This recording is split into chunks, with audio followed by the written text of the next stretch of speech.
So we have an update when it comes to Eddie Edwards and his possible recovery from appendicitis surgery. Now, the former Impact World Champion has confirmed that he did indeed undergo surgery for appendicitis. This was widely reported over the course of the last week or so. It was rumored that he had been suffering from appendicitis and then he had to undergo surgery from it in Nashville. Well, Eddie Edwards took to social media on Monday to confirm he recently underwent surgery for appendicitis.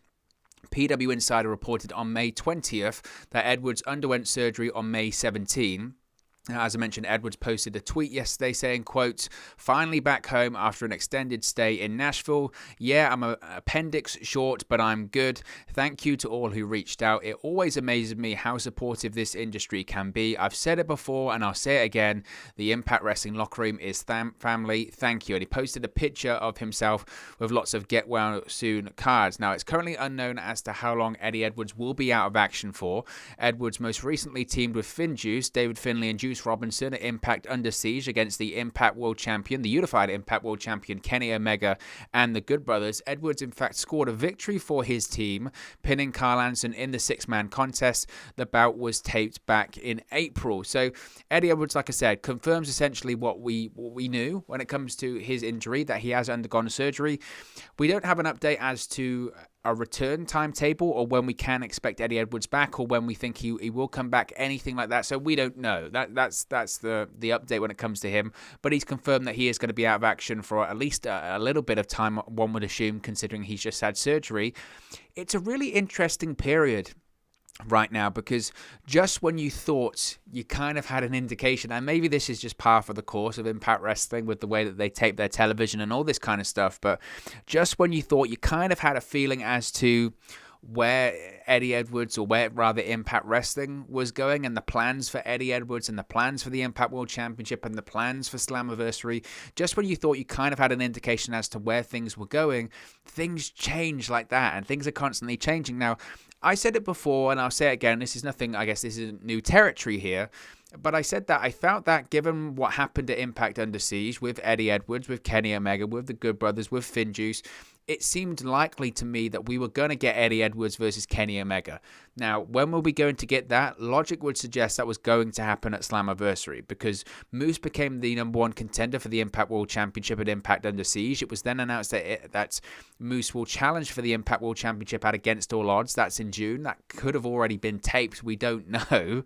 So logic would suggest at the time there was discussion as well about Moose's contract. Is he going to leave? The expectation was he was going to leave. Now the rumors and reports are coming out that he's expected to stay, but Moose has denied that he's going to stay. So I think a lot of people looking at it, I spoke to people on social media and I spoke to people here on the channel and all that kind of stuff. I guess the expectation slightly was, it looks like we're going to get Kenny Omega versus Eddie Edwards. Now, I wasn't massive on that. And if I said, I was really, really excited for that match, I would be lying, because I said it on the videos here on the channel that I wasn't massive on that. I do feel that that's, as a match in the ring, it'd be a fun match, it'll be a good match.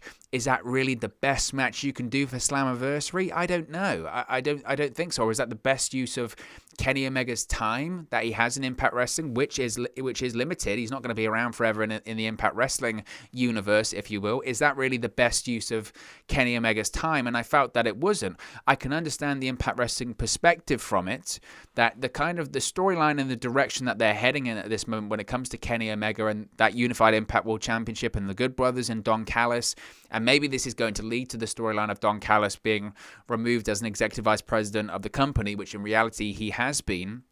My thought process was, well, maybe they could position this as Kenny Omega's, he's this outside force, right? He's this AEW guy that's holding essentially Impact Wrestling ransom at this point. He's got Impact Wrestling's most prized possession, the Unified Impact World Championship. He's the champion of the company. He's not even signed to the company. And the story that they've kind of been playing up on television at the moment is that who's going to be the one to win the Impact World Championship back, not only for themselves, but for Impact Wrestling? Who's going to bring the title back home? Who's going to be the one that makes Impact Wrestling whole again?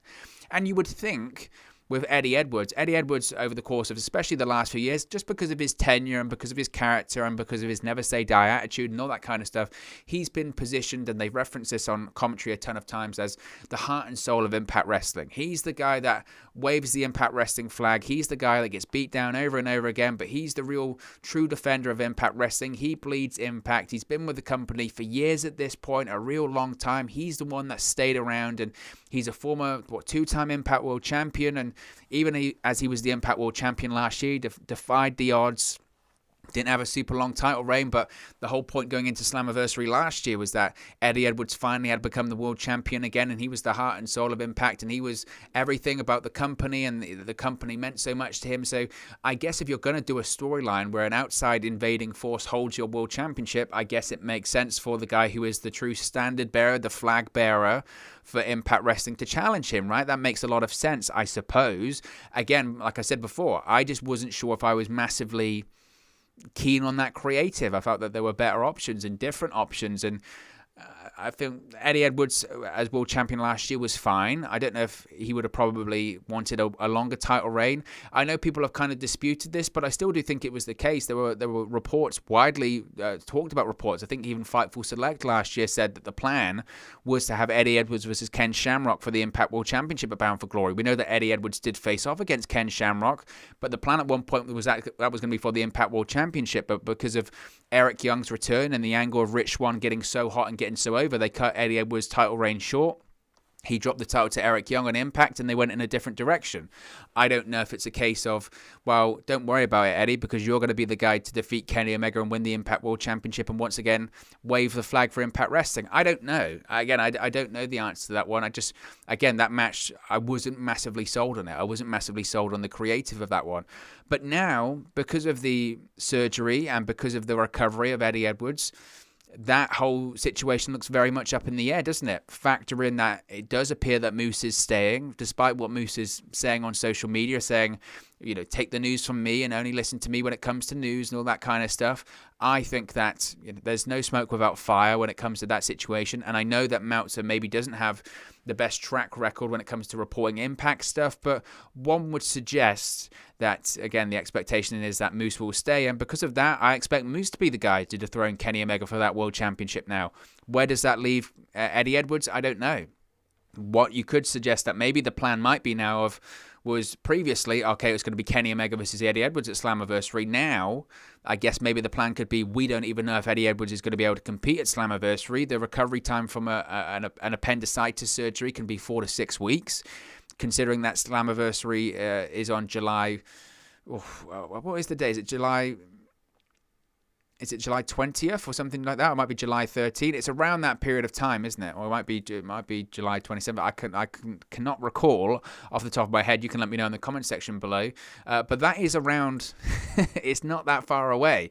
That is about 6 weeks away. If Eddie Edwards recovers in a month, we're talking about the end of June, and he could have a couple of weeks. I don't know. The issue also is that he obviously suffered this appendicitis whilst he was in Nashville getting ready for the recent set of Impact Wrestling TV tapings. We don't know if he was pulled from the tapings or if he actually appeared at the tapings or not, because we don't really know the timeline of this appendicitis. He might not have been involved at the last set of Impact Wrestling tapings, which is a problem. Because in addition to obviously having the recovery time of 4 to 6 weeks, we know that Impact Wrestling have taped all of their content for June at this point. We know they've taped all of the content for June's episodes of Impact Wrestling on Access TV. We know they've taped Against All Odds too. So even if Eddie Edwards was capable to come back for Slammiversary, they might not have even shot the angle. They might not even shot the footage. I know they could pipe in some vignettes and all that kind of stuff, but again, all of it just becomes very, very difficult, and it's logistics. It's a massive logistical problem for Impact Wrestling going forward because of this injury. Now, do I think Eddie Edwards will appear at Slammiversary? I think the chances that he will appear. It depends on the recovery. Will he wrestle a match? That's very much up in the air. Do I think he'll challenge Kenny Omega for the World Championship? I don't think so anymore. I think that direction that they might have been heading in, I think plans have changed, and I think they've changed because of the Eddie Edwards injury, but also because of the Moose re-signing. We know that Kenny Omega and Don Callis were only at one day, the first day of the most recent set of Impact Wrestling television tapings. Why? We don't know. Obviously, Don Callis, we know why, is because he's not an executive of Impact Wrestling anymore. He's pretty much an AEW talent, and Kenny Omega's an AEW talent. They filmed all they needed to get filmed for Kenny Omega and Don Callis for the next 4 or 5 weeks, and then they were gone. Did that include the Moose match at Against All Odds? We don't know. We could see a situation whereby, you know, they filmed all the promos and segments that they needed with Omega on the first day, maybe including that Against All Odds match, but the plan is to run it back at Slammiversary. If they were to run it back at Slammiversary, or they want to have Moose versus Kenny Omega at Slammiversary, for me, I would prefer that they don't do it at Against All Odds and they find a way out. Usually, I wouldn't advocate for that because I don't like to advertise stuff that isn't going to happen. So if they're going to make that change, they'd have to make it relatively quickly. But I think if they can, I would prefer Impact Wrestling. And again, it depends if Moose sticks around and signs a new deal with Impact, of course, which the expectation is that he will right now. Then I would say move that main event to Slammiversary, because that's a Slammiversary main event. You wouldn't want to waste that. No disrespect, but you wouldn't want to waste that on an Impact Plus event. Let's move it to Slammiversary. Who knows what the situation is going to be, by the way, with Slammiversary? We know that WWE and AEW are returning to touring in July. Who's to say that they can't have at least a couple of fans inside of some form of arena for Slammiversary, even if it's in the Nashville Skyway Studios there in Nashville, Tennessee? Who's to say they don't allow fans in on that set for the first time? So all of that says to me that I would prefer to have Moose versus Kenny Omega, make it a big show, draw a crowd, at least some people there, and it's the beginning of whatever this new phase of normal is for Impact Wrestling. So the Eddie Edwards injury, hopefully, like I said before, hopefully his recovery time is short and hopefully he'll come back. I mean, he'll come back eventually. It's not a problem.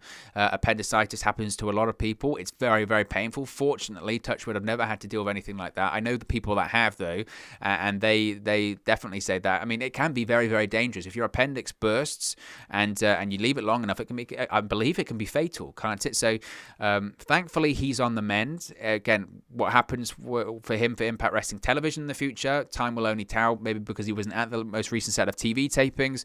What happens for him for Slammiversary going forward? That's the big question. That really is the big question. The thing that I suppose they could do, which would be a lot of fun, is that maybe if he's not going to be involved in the Kenny Omega match, you could see a situation where he sort of hypes up that, you know, that he did have this appendicitis, he did have surgery, but he does these vignettes that they post-produce and put into the show where he says, look, I'm going to fight, I'm going to be there at Slammiversary, and not only am I going to be there, but I'm going to have an open challenge for anyone around the world to face Eddie Edwards. So it's kind of a double promotion in the sense that you have Eddie Edwards promoting his return to the ring, and also that's when you can debut a former WWE star or former Impact Wrestling star or make a bit of a statement there, going up against the flag bearer of Impact Wrestling. You could do it that way. That's the way I think you could get Eddie Edwards on that card, of course, if he's medically cleared to be on that card at that period of time. So fingers crossed that he recovers soon and he'll be back for Slammiversary. I do want to touch on this briefly. We spoke about this yesterday when it comes to this match, the most recent set of Impact Wrestling television tapings that reportedly backstage all of the talent were buzzing about, and it was reported by Fightful Select. It's an X Division Championship match that reportedly lasted 60 minutes, and people are raving about it, saying that it's getting a lot of buzz, a lot of praise backstage, and very much a lot of people on social media are really excited about what this match will look like. Now, again, it's an X Division title match. It hasn't been confirmed the participants in it, so we can't really give much more information on it. And we spoke about it a bit more in depth yesterday. One would assume if it's an X Division Championship match, it involves Josh Alexander because he is the current X Division champion. But I wanted to do a bit of a deeper dive as to some of the names it could be against. So I think let's just run through some names quickly as to who it could be against. I think one of the top priorities could be Ace Austin. Of course, Ace Austin was the most recent Impact Wrestling X Division champion prior to Josh Alexander. He won the Super X Cup tournament earlier this year. Didn't win the tag team championships with Madman Fulton last week, so I guess he would be open to once again competing inside the X Division. And let's face it, Ace Austin versus Josh Alexander, 60 minutes, sign me up. That could be something very, very special. Now, when it comes to this whole Super X Cup tournament, maybe he decides that he wants to prove once again he's the best in the X Division. They could do something like that. So if it is Ace Austin, then I would be very, very excited for that. I think it would be fantastic. I'm a huge Ace Austin fan. I still do think he's the future of Impact Wrestling. I know he's a smaller guy, but physically he's actually quite big actually, and Still incredibly young. He's in his mid-20s. I mean, there are quite a few talents on that Impact Wrestling roster, and we'll touch on them in a second, that are in their mid-20s and have so much potential. And for me, Josh Alexander, I don't think Josh Alexander, to be honest, maybe should have a really long X Division Championship reign, because I think Josh Alexander should be in the main event already. I think he's just unbelievably talented, and we know that Josh Alexander's contract runs till the end of this year, start of next year. If that is the case, I'm thinking Josh Alexander have a bit of a time as the X Division champion, have matches like this, 60 minutes, but eventually you want to get Josh Alexander in that main event picture, because he can be a world champion. Absolutely, he can be a world champion. There's no doubt in my mind about that. So Josh Alexander, Ace Austin, I'd be all for that. Chris Bay is another name that I've seen thrown around. Chris Bay, he's similar in the same vein as Ace Austin. Guys, in his mid-20s. He's nowhere even near his peak at this moment. Unbelievably talented, incredibly talented. A 60-minute match, Chris Bay versus Josh Alexander, again, would be absolutely superb.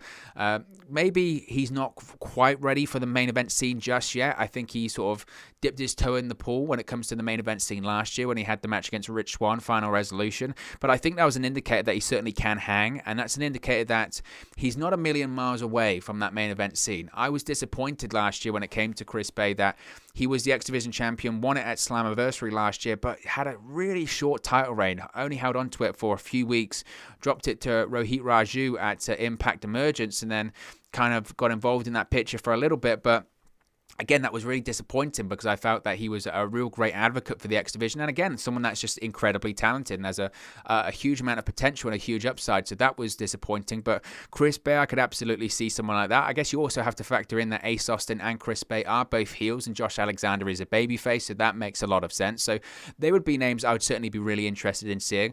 Some other names that I think are less likely, TJP.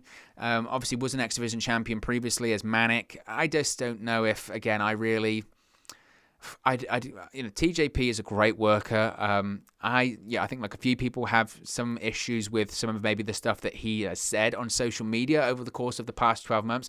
I guess that's maybe par for the course for certain people, and I try my best, and maybe this is a bit of a tangent here, but I try my best not to judge people, I guess, on politics, especially in the world of pro wrestling. But people like TJP make it really difficult not to. Some of the stuff I really don't agree with. One thing that's without question is his ability in the ring. There's no doubt about that. He's one of the best workers on the roster. Incredibly talented, and he's been around a long, long time. Especially going back to early TNA days. He's been around for a long, long time. And he can certainly pull off a 60-minute match.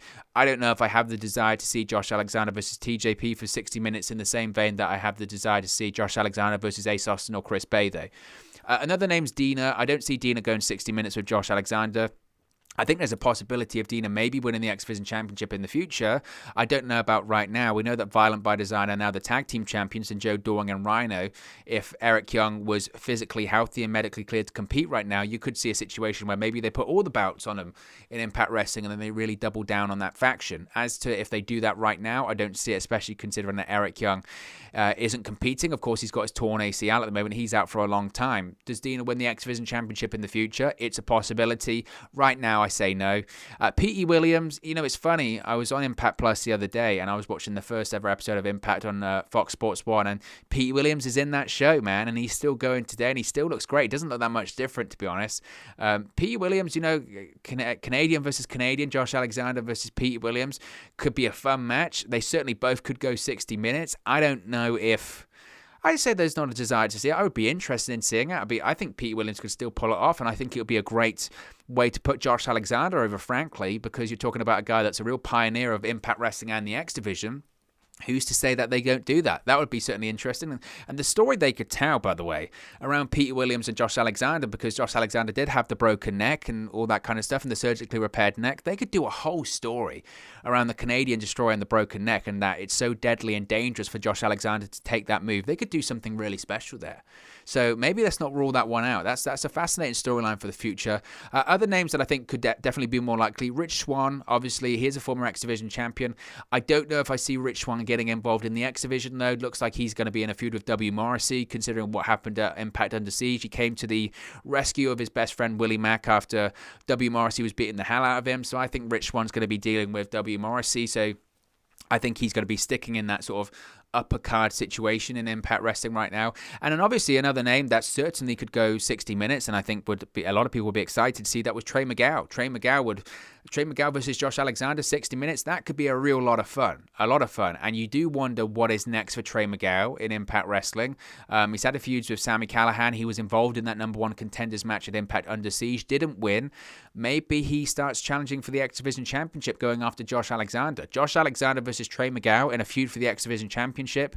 A match that goes 60 minutes, possibly ends up in a match at Slammiversary as well. That's really exciting for me. So those names that stick out to me there are possibly Ace Austin, Chris Bay, Trey Miguel. They're the interesting ones, but we'll have to wait and see. Like I said, we'll have to wait and see. We'll find out sooner rather than later, because they'll announce the X Division title match and you'll go, well, I know that's the match that's in question. So excited to see what happens there, but look, guys, as always, this is just one man's opinion. What are your thoughts on the Impact Wrestling stories we've spoken about here? Eddie Edwards speaking about his recovery from surgery from appendicitis and the upcoming 60-minute X Division title match. Who do you think is going to be the one to challenge Josh Alexander? Let me know your thoughts in the comment section below. I'll do my best to respond and reply to all of your comments. Really enjoy interacting with you guys, talking about Impact Wrestling, AEW, WWE, New Japan Pro Wrestling, all things pro wrestling here on the channel. So be sure to get involved in the community. Drop a comment below. All opinions are welcome. If you have enjoyed this video, please do smash a like on the like button too. Really does help us out here on YouTube. Go up the rankings and get into people's recommendation feeds if they haven't seen our videos previously. But most importantly, if you haven't already, please do subscribe to Wrestle News 365. You can do that by clicking the bottom right corner of the screen right now, or if you wait a few seconds, there'll be a subscribe button at the end of this video along with another video for you to watch. Thank you very much for watching, listening, streaming, or have you come across this video today, and I'll speak for you again very, very soon. Hey guys, thank you for watching, listening, streaming, or however you come across this video today. Be sure to click on the video on the right there to watch our next video, or click the bottom there to subscribe, or the bottom right hand corner. Thank you very much, and I'll speak to you again very soon.